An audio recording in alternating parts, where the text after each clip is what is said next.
사도행전 1장 1절로 11절까지 말씀입니다. 사도행전 1장 1절로 11절까지 말씀 교독해서 읽도록 하겠습니다. 데오빌로여, 내가 먼저 쓴 글에는 무릇 예수께서 행하시며 가르치시기를 시작하심부터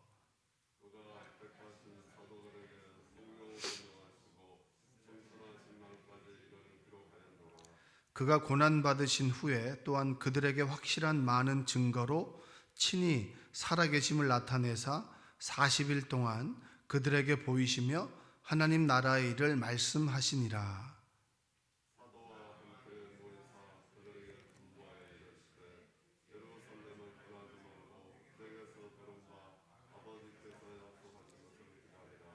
요한은 물로 세례를 베풀었으나 너희는 몇 날이 못 되어 성령으로 세례를 받으리라 하셨느니라.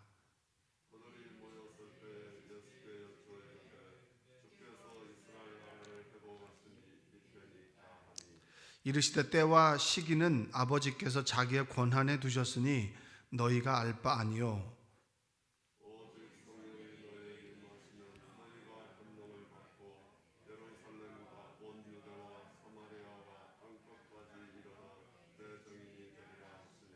이 말씀을 마치시고 그들이 보는데 올려져 가시니 구름이 그를 가리어 보이지 않게 하더라.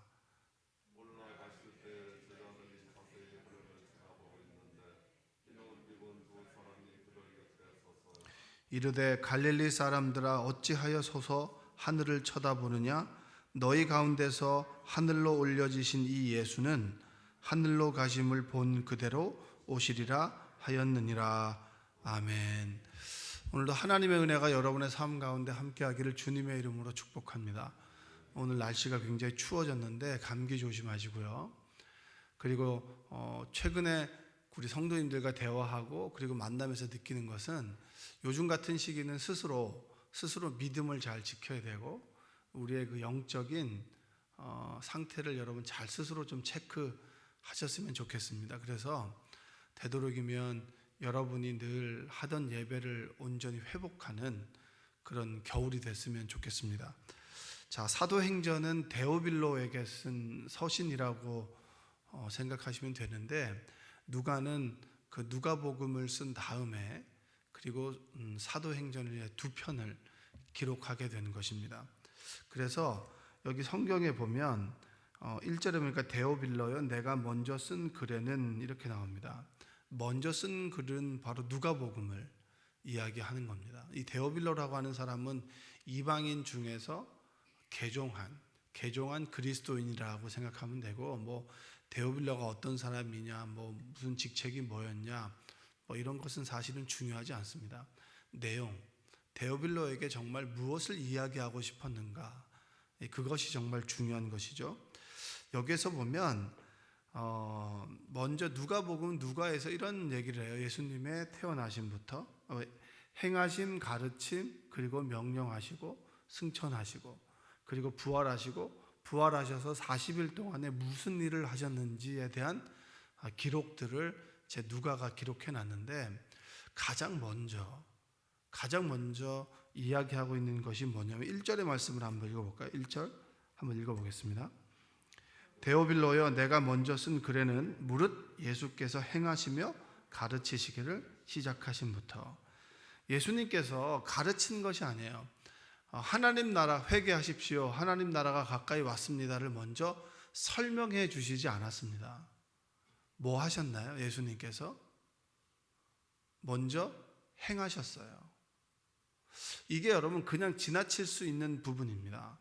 우리는 이해가 되고 납득이 돼야 행한다라고 생각합니다. 근데 그건 맞아요. 그런 말이 아니에요. 저 사람에 대해서 신뢰하고 난 다음에 그 사람 말을 듣고 행하는 것이지 무턱대고 행하지는 않습니다. 그런 사람들은 뭐죠? 잘 사기를 당한다 그러잖아요. 사람을 잘 믿어서 잘 속는다라고 얘기하잖아요. 저 같은 경우도 그래요. 저 사람과 대화를 나누면서 그 사람 말을 전폭적으로 신뢰하는 것은 경험해보고 그 다음에 함께 부딪혀보고 그리고 함께 무엇인가를 해보고 난 다음에 이분이 정말 믿을 만한 사람이구나라고 하는 시간이 필요한 것이죠. 우리가 예수님을 알고 하나님을 알고 그리고 하나님을 나의 정말 하나님으로 그리고 예수님을 나의 구원자로 믿게 되었을 때, 여러분처럼 여기 앉아있게 됐을 때, 그날부터 우리에게 필요한 것은 무엇인 줄 아세요? 깨달아져서 아니에요. 듣고 행하는 거예요. 아멘? 듣고 행하는 겁니다. 그러니까 예수님께서는 복음서를 잘 읽어보면 아픈 사람에게 너 왜 아픈지 아니? 응? 너가 왜 이런 삶을 살아가는 줄 아니라고 설명해 주시지 않았어요. 먼저 그의 아픔을 공감하면서 그를 고쳐주셨어요. 주님께서는 하나님 나라를 이런 것이라고 설명해 주시지 않았어요. 행하셨어요. 하나님 나라는 이런 것이다라고 하는 것을 보여줬어요. 그리고 행하셨단 말이에요. 아픈 사람이 있으면 어떻게 합니까? 먼저 제자들을 부르셨죠. 너희들이 이러해서 너가 자격이 되기 때문에 설명해 주시지 않고 부르셨어요. 사람을 낚는 어부가 될 것이다 라고 얘기하고 선포하고 부르셨단 말이에요. 부르셨고, 그리고 복음서에 보면 뭐죠? 나병 환자를 깨끗하게 어떻게 했죠? 너희가 왜 나병 환자에 걸렸는지를 설명해 줬어요? 고쳐주셨어요? 고쳐주셨잖아요. 설명해 주시지 않았어요. 그리고 백부장의 종을 낫게 해주셨어요. 그리고 앞을 보지 못하는 사람을 고쳐주셨고, 말 못하는 사람을 말하게 하셨고, 뭐죠? 그리고 귀신 들린 사람을 어떻게 했습니까? 나사렛 예수님의 이름으로 명하노니 뭐예요? 떠나가라. 이렇게 얘기했잖아요. 제자들도 그렇고. 그러니까 예수님께서는 가만히 보면 우리에게 친절하게 설명해 주시지 않았습니다. 행하셨단 말이에요. 우리가 예수님을 믿고 난 다음에 우리에게 정말 필요한 것은 자꾸 듣고 깨닫는 게 아니에요. 들었으면 그대로 행하는 겁니다. 행하면서 깨닫는 거예요. 근데 우리는 자꾸 깨닫고 난 다음에 납득이 되면, 마음이 움직여지면 그때 내가 할게요 라고 우리가 흔히 생각하지만, 우리의 신앙생활과 예수님께서 우리에게 보여주셨던 모습은 먼저 행하시는 것이었습니다. 행하는 여러분 되시기를 주님의 이름으로 축복합니다. 행하신 다음에 그 속에 예수님이 어떤 분인지를 깨닫게 됩니다. 우리 아들이 이제 제 아내랑 그냥 대화를 하다가 이런 얘기를 하는 거예요.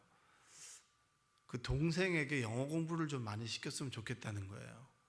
그래서 그 얘기를 저에게 하는데, 아니 이게 도대체 세상이 어떻게 됐길래 우리 아들의 입에서 이런 얘기가 나오나? 그렇게 잔소리처럼 공부를 해야 된다고, 넌 최선을 다해야 된다.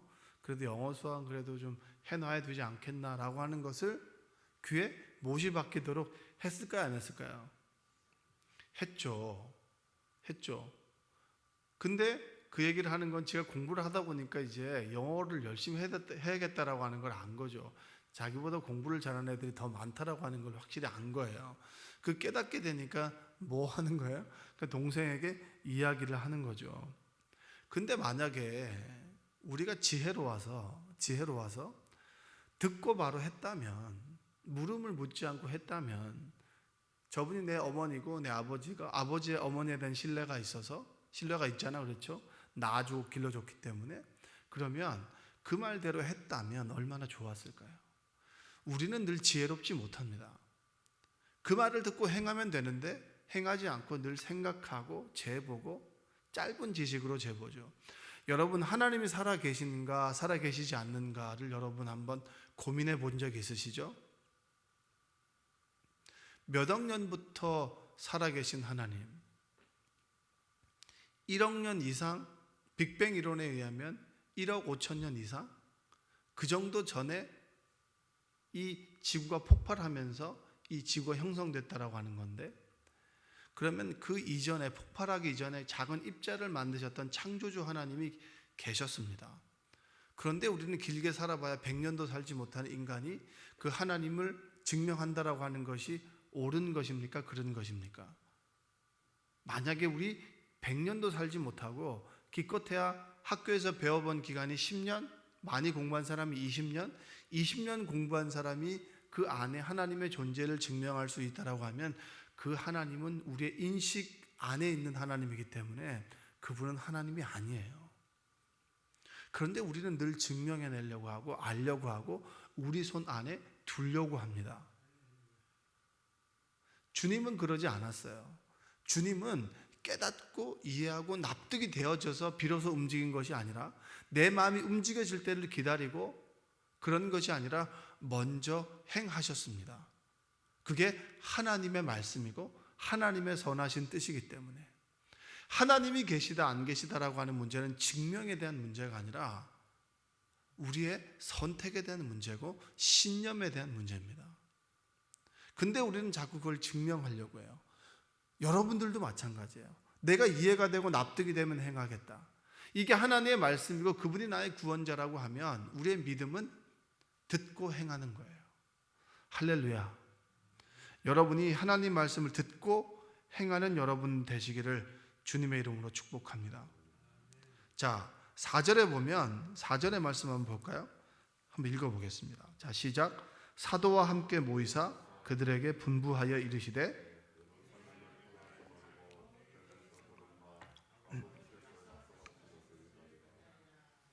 자, 예수님께서 승천하시고 난 다음에 제자들에게 가장 먼저 말씀하신 것, 제자들이 먼저 행해야 되는 것이 뭡니까? 예루살렘을 떠나지 말아라. 그리고 이것을 기다려라. 여러분이 너무나 잘 아시는 말씀 있죠? 무엇을 기다립니까? 성령을 기다리라라고 했습니다. 여러분, 우리가 너무나 잘 아는 말씀이 있죠. 여기 5절에 보면 요한은 물로 세례를 베풀었으나 너희는 몇 날이 못되어 성령으로 세례를 받으리라 하셨느니라. 자, 물로 세례를 주는 것은 뭐냐? 물은 주님과의 연합이에요. 내가 연합했고 나와 함께 계신 주님께서, 우리 가운데 함께 계신 주님께서 함께 계시다라고 하는 것을 우리가 어떻게 느낄 수 있나요? 내가 변화됨으로 느낄 수 있습니다. 그게 성령 세례라고 하는 거예요. 물로 세례를 받고 성령 세례를 받죠. 우리가 구원의 확신을 갖게 됩니다. 구원의 확신을 갖게 되는 것은 내 스스로의 마인드 컨트롤이 아니에요. 하나님의 영이 우리와 함께 계시면서 그분이 나의 주님이시구나, 내가 그분을 따라야겠다라고 하는 것을 우리에게 깨닫게 해주시고 성령께서 우리를 도우심으로 말미암아서 우리가 변화되는 거예요. 그 변화라고 하는 것을 스스로 느낄 수 있는 것이고 스스로 느낀 변화는 타인이 느낄 수 있는 거예요. 성령이 임해야만 우리가 변화돼요. 성령을 기다려라라고 하는 사람들에게 성령이 뭡니까? 도대체 뭡니까? 라고 제자들이 물어봤습니까? 물어보지 않았어요. 그들도 주님을 닮았습니다. 하늘로 올라가신 주님께서 성령을 기다리라고 했으면 그 성령은 우리에게 유익한 것이라고 하는 확신이 있다면 기다리는 거예요. 단순해지는 거죠. 신앙생활을 하면서 자꾸 머리를 쓰는 사람이 있어요. 자꾸 자존심을 내세우는 사람이 있어요. 제가 주일날 비 오는데 같이 이렇게 동호회에서 어쩔 수 없이 운동을 하게 되면서 이게 담이 왔죠. 담이 왔는데 담이 2년 전에도 왔습니다. 그래서 통증 클리닉에 갔더니 그 의사 선생님은 저의 답을 원하지 않고 혼자 막 얘기를 하세요. 2년 전에도 오셨어요? 뭐 이렇게 얘기를 하셔요. 얘기를 하시는데 얘기를 하시는 게 뭐냐, 2년 전에도 똑같은 증세로 왔다는 거예요. 근데 이것이 근본적인 원인은 아니겠죠. 우선 급한 불부터 꺼야 됩니다. 그러면서 그래, 근원적인 치료를 다음부터 해야 됩니다라고 얘기를 하는 거예요. 근데 그분의 말을 들으면서 내가 진짜 깨달았어요. 뭐냐면 진짜 아픈 원 뿌리가 있고 나타나는 현상이 있는 거예요. 그러니까 어깨 쪽지가 아픈 거는 결국은 이 목의 디스크 현상으로부터 해서 나타나는 거예요. 근데 한 번에 고쳐주지는 않는다. 왜냐하면 둘 다 이 원인부터 처음에 현상이 나타났을 때 현상을 잠재우고 난 다음에 근원적인 걸 고쳐야지, 둘 다를 고치게 되면 아파서 잠을 못 잘 것이다. 그러니까 순서가 있고 때가 있고 그 다음에 그 치료의 원리가 있는 거죠. 그러면 나는 원인이 뭘까, 무엇을 뭘까 아는 것도 물론 중요하지만 내가 아픈 것에 대해서 그 사람을 신뢰한다면 의사에게 내가 맡겨야겠다. 그리고 의문을 달지 말고 그분께서 고쳐주신 대로 가면 되겠다. 그리고 시키는 대로 하면 되겠다. 이게 처음에 처음에 치료를 하고 난 다음에 약을 지어줄까 해서 약을 잘 안 먹어요. 제가 약을 안 지었습니다. 그 저녁이 되고 굉장히 제가 후회했어요. 교만한 것도 이렇게 교만한 것이 어딨냐고. 그냥 약을 먹었어야 되는데 이게 너무 아픈 거예요. 지금 주사를 맞았는데도. 내가 예수님을 신뢰한다면 그분의 말씀을 듣고 수용하면 됩니다. 그리고 따르면 되는 거예요. 근데 뭐 좀 안다고 약을 좀 먹어봤는데 약이 뭐 효과가 없느니 있느니 혼자 생각을 하는 거죠. 그래서 약을 짓지 않겠습니다. 그래서 어제는 가서 약이 집에 있으시죠? 아니, 없다고. 약을 지어야 된다고. 무슨 소리 하시냐고. 약을 지어야 된다고. 우리는 고생해봐야 알지만 여러분, 지혜로운 사람은 고생하지 않고 아는 거예요. 하나님께서 나의 하나님이라면 그분께서 말씀하시는 대로 행하면 되는 거예요. 그러면 후회 없는 삶을 살아가게 됩니다. 근데 우리는 늘 행하기 전에 자꾸 생각하고 납득하려고 하고 깨달으려고 하고, 그래서 우리가 고생하는 겁니다. 한번 따라서 듣지 않으면 고생합니다. 형통한 사람은 하나님 말씀을 듣고 행하는 사람들이에요. 여러분들이 예수님께서 먼저 행하셨다라고 하는 것을 알았으니 늘 그분의 말씀대로 행하는 여러분 되시기를 주님의 이름으로 축복합니다. 그럼 주님께서 행하신 그 행함이 무엇입니까? 예루살렘을 떠나지 말고 성령을 기다리라. 하나님의 영을 기다려라. 성령을 경험하지 못한 이들이 성령이 무언지를 묻기 전에 기다려라. 여러분, 성령의 충만함을 구하는 여러분들 되시기 원합니다. 우리에게 필요한 것은 성령의 권능이에요. 성령께서 우리에게 임하시면 성령은 권능을 나타내게 되어 있습니다. 우리 안에 왜 우리 삶 속에 기적이 일어나지 않고 우리 삶에 기쁨과 감사가 없나요? 하나님께서, 성령께서 우리와 함께 하시지 않기 때문이에요. 성령을 초청하시고 그분을 인정하시고 그분을 환영하시는 여러분이 되시기를 원합니다. 자, 사람들은 끊임없이 주의 도우심을 구하고 주의 도우심대로 살아가야 되지만 자꾸 주님이 되려고 해요. 하나님이 되려고 해요. 자꾸 성령이 되려고 한단 말입니다. 6절과 7절의 말씀을 한번 읽어볼까요? 그들이 모였을 때에 예수께 여쭈어 이르되 주께서 이스라엘 나라를 회복하심이 이때니이까 하니 이르시되 때와 시기는 아버지께서 자기의 권한에 두셨으니 너희가 알 바 아니요. 하나님 나라가 언제 임하죠? 얘기는 주님께서 언제 재림합니까? 끊임없이 우리는 듣고 행하기 전에 내가 행함의 주체가 되려고 합니다. 행하게 하시는 일은 하나님이시라면 우리는 그분의 도우심 따라 행하면 되는 것인데 자꾸 내가 하나님이 되려고 합니다. 주님의 나라가 언제 임하죠? 그걸 알아야 제가 행할 거 아닙니까? 알아야 성령을 기다리고 내가 알아야 예루살렘을 떠나지 않을 거 아닙니까? 하나님을 믿으면서 철저하게 우리가 피조물이라고 하는 것을 알아야 됩니다. 자신이 어떤 존재에 대한 그런 성찰과 정체성에 대한 인식이 없으면 여러분, 우리는 늘 교만해질 수밖에 없어요. 제가 이제 설교하기 전에 저기 있을 때 기도하거나 다시 한번 생각나지 않는 원고에 그걸 보거나 그렇게 합니다. 그렇게 하는데 갑자기 3년 전에 내가 무엇을 하고 있었을까? 3년 전 11월 4일에는 내가 어떤 자리에 있었을까? 그때는 5시 새벽 기도를 했었습니다. 5시 새벽 기도를 했었고 늘 차량을 타고 교회로 가면서 어떤 생각을 했고 그리고 어떤 마음으로 기도했을까? 그때 참 많이 울었습니다. 저는 항상 그때로 돌아가요. 아무것도 정말 목회자로서의 무력감을 느꼈을 때, 인간으로서 참 무력감을 느꼈을 때 그때로 늘 돌아갑니다. 그때로 돌아가면 늘 감사밖에 없어요. 여러분, 우리는 철저한 피조물이에요. 근데 피조물인데 자꾸 하나님의 권한, 하나님의 영역을 자꾸 나의 영역으로 만들려고 합니다. 여러분, 엿장수가 그 엿을 팔 때 이 가위질을 몇 번 하는 줄 아세요? 네? 공식이 있나요? 엿장수 마음대로잖아요. 엿장수가 하고 싶은 만큼 치는 거죠. 엿을 팔 때, 예전에 어렸을 때 그걸 세보는 사람은 없었을 거예요. 왜냐? 엿장수 마음대로 치니까. 근데 그 소리가 나면 엿장수가 왔고 나서 엿을 사 먹잖아요. 이렇게 막 쪼개가지고 탁탁탁 쪼개가지고. 언제 임하시느냐라고 물을 때 그 권한은 하나님께 있는 거죠. 근데 자꾸 하나님께서 하실 일을 자꾸 우리가 알려고 합니다. 우리는 그 말씀을 듣고 행하면 되는 거예요. 예루살렘 떠나지 말고 기다려라. 성령을 주겠다. 그러면 그 성령이 뭔지는 모르겠지만 우리는 성령이 우리에게 임하고 난 다음에 성령이 무엇인지를 어렴풋하게 깨닫게 되는 겁니다. 근데 자꾸 받기도 전에 이것이 뭘까? 이게 어떻게 될까? 그걸 자꾸 묻고 하나님의 권한을 침범하는 거예요. 여러분 철저하게 여러분 하나님의 자녀로 살아가시기 바랍니다.